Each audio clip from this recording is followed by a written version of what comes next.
Most American manufacturers still view continuous improvement as a set of tools and not as a strategy for growth, innovation, and as a competitive advantage. How do you view Lean and apply it to your business strategies? Lean is a way of life at our company. It's one of the elements of our continuous improvement program, and we've had so much success with it that it's very easy to sell. Another important area is attracting and retaining employees, critical for competing. How do you create a culture or an environment for people to thrive and to contribute? There are a number of things that people look for. One is a workplace where you're involved. Teaming is a big part of that. It's a big part of Lean. Educational opportunities and training opportunities. And one of our employees' objectives this year is to take at least one course and get involved in a team for a performance improvement activity. Reward and recognition, which really came out of our Lean initiatives, is a big proponent of keeping people happy and wanting to come to work on a regular basis. Keeping them satisfied and knowing that they're valued. Yes. One of the things we did about 4 years ago was try to get people to come to work every day. We offered an incentive, 2 vacation days. First year we had 48 people that came to work every day. Last year we had 166 out of 220. So that's where Lean leads. Satisfied employees. Satisfied employees. And you view employees as a very important asset. They are the most important asset.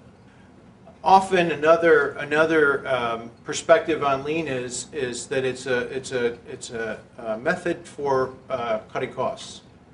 How do you look at that as it applies to generating revenue?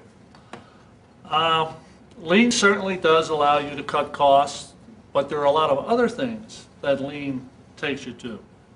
Cleaner environment, fewer accidents. In our case, we've been very successful at improving the bottom line because of our Lean initiatives. To the point that just last week, our corporation recognized our business as the most outstanding in terms of earnings based on sales. Creating value, I think, is really what it's all about, right? No question about that. And if you do create that value, you do generate the earnings, you can give back to the employees in terms of celebrations, bonuses, days off, trips to the ballpark, you name it. When employees belong to this type of culture that you've just described that you're creating for them, how do they contribute to product innovation and market expansion, customer demand? One of our challenges is to get every employee in the company actively involved in the performance improvement process. That means giving us ideas for innovation. That means participating in teams. That means looking for better ways to do things at all levels of the company. And we have a strategic plan. We have lots of actions.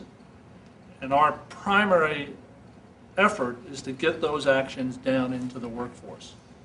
So that there's an alignment with what people are doing against the strategic direction of the organization. Absolutely, up and down the organization. Mm-hmm. Obviously, companies need to measure their performance, and it's an important thing to do, but a lot of people are questioning whether or not Lean can be measured. Is that something that you're able to do and track? We work very hard at trying to measure virtually everything we do. Some measurements drive right to the bottom line. Some measurements are different. Some are satisfaction measurements for the employees. That's a good point. But the whole idea is to get people excited about coming to work every day and committing to getting involved in how we get better. Spencer, give us an example of how you celebrate achievements at your organization. Okay, we work very hard at reward and recognition. We ask our employees to recognize one another. We have celebrations on a frequent basis. 2 months ago, we had an incident with our EMOS product where a plane was stopped at Teterboro Airport. It saved 12 lives. And to celebrate that, we got everybody together the day after it happened, explained what happened. We had a celebration, some lunch during that week, and then we ordered shirts, which every employee received, which on the back of the shirt, it shows that aircraft, which had a value of $45 million, that went into our bed as opposed to into Route 46 outside of Teterboro Airport, and the people on that aircraft walked away, and that airplane flew the next week. How about that? And I'm sure your employees felt pretty darn good about participating in that. Absolutely. They wear this shirt with pride. Fantastic. Well, Spencer, I want to thank you for spending time with us and for being a speaker at today's Leadership Series program. Thank you for sharing and being a part of it.